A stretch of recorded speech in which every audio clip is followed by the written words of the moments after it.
English, that glorious tapestry of words woven with threads from countless cultures and times, presents a fascinating paradox, a language united yet delightfully diverse. It's a living, breathing entity, constantly evolving and adapting, absorbing influences from every corner of the globe. For across the vast Atlantic, two prominent branches, American and British English, have blossomed, each with its unique charm and quirks.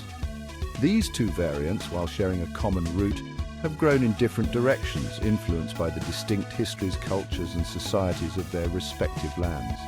Think of it like twin siblings who, though sharing a common heritage, develop distinct personalities, shaped by their individual experiences. Just as siblings might have different tastes in music or fashion, American and British English have their own preferences in vocabulary, spelling and even grammar. Their differences, far from being a cause for confusion, are a testament to the language's dynamism, its ability to adapt and evolve with the changing tides of history and culture. These variations add colour and texture to the language, making it richer and more versatile. In this exploration, we'll embark on a transatlantic linguistic adventure, delving into the intriguing differences between American and British English. We'll examine how historical events, migrations and cultural exchanges have shaped these two branches. We'll uncover the origins of these variations and discover how, despite their differences, they remain mutually intelligible, proving that in the grand scheme of things, they're more alike than not. The core of the language remains the same, allowing speakers from both sides of the Atlantic to communicate effortlessly. So, grab your metaphorical passport and phrasebook as we navigate the delightful nuances of American and British English, celebrating the richness and diversity that make this global language so captivating. Together, we'll appreciate the beauty of these differences and the unity they represent in the world of English.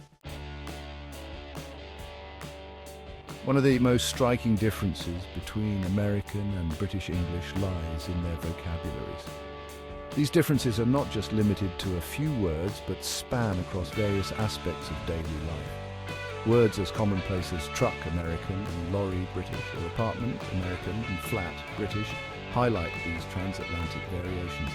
These terms are so ingrained in their respective cultures that they often cause confusion for those unfamiliar with the other version.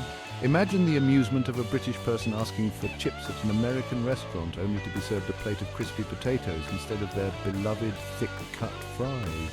Such moments of misunderstanding can be both humorous and enlightening. These differences often stem from the need to describe new objects, experiences and concepts encountered in the new world. As settlers adapted to their new environment, their language evolved to meet their needs. The American landscape, teeming with unfamiliar flora and fauna, gave rise to words like moose and raccoon, which have no direct equivalents in British English. These words reflect the unique biodiversity of the American continent. Similarly, the development of unique social and cultural institutions in America led to the coinage of words like high school and congressman, distinct from their British counterparts.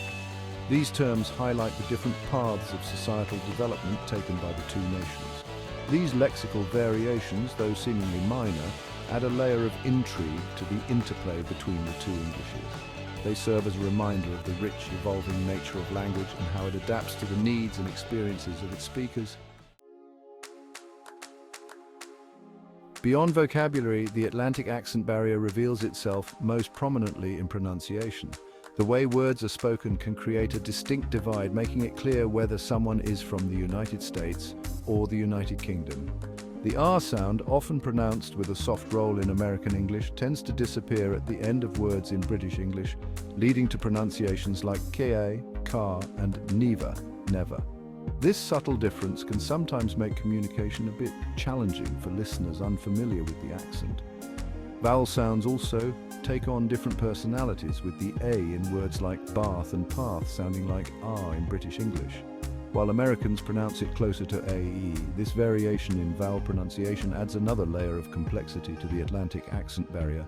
Listening to a Brit and an American discussing their plans for the afternoon can be a lesson in contrasting vowel sounds. Their conversation might sound like a linguistic dance, with each person's accent adding a unique rhythm to their speech.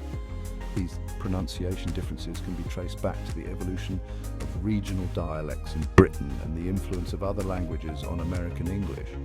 Over centuries, these dialects have evolved, creating the rich tapestry of accents we hear today.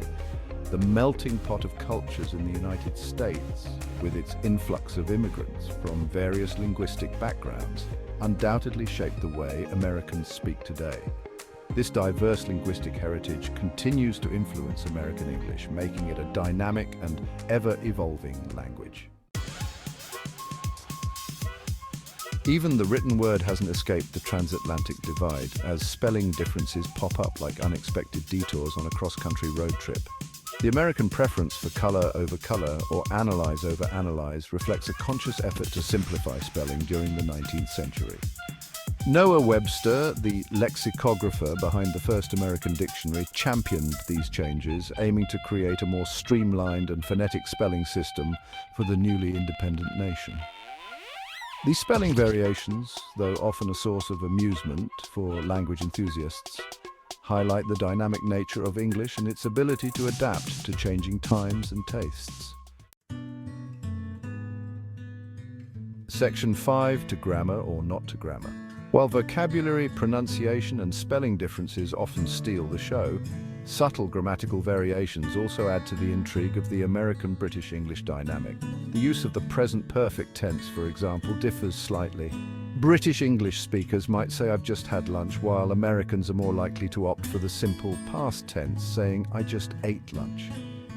Similarly, collective nouns, such as team or family, can be treated as singular or plural in both varieties, though Brits tend to favour the plural form more often. These grammatical nuances, though often overlooked, underscore the subtle ways in which the two Englishes have evolved independently. They remind us that language is not a static entity but a living, breathing system, constantly adapting to the needs of its speakers. Section 6. History's echoes, the roots of difference. To truly understand the fascinating discrepancies between American and British English, we must delve into the annals of history. The seeds of divergence were sown in the 17th century when English colonists first set foot on American soil. Separated by the vast expanse of the Atlantic, these early settlers encountered new environments, cultures, and languages, which inevitably left their mark on the English they spoke. The influence of Native American languages, as well as languages spoken by European immigrants, gradually seeped into American English, shaping its vocabulary and pronunciation. As America forged its own identity as an independent nation, its language too underwent a transformation. The desire to break free from British influence extended to the realm of language, leading to conscious efforts to establish a distinct American English. Section 7. The Empire Writes Back, American English finds its voice. The 19th century witnessed the rise of American literature as a powerful force, further solidifying the distinctive character of American English. Writers like Mark Twain and Emily Dickinson, with their unique voices and regional dialects, helped establish American English as a literary language in its own right. Twain's use of vernacular speech, capturing the rhythms and idioms of the American South, and Dickinson's unconventional grammar and punctuation challenged the norms of British English, paving the way for a truly American literary tradition.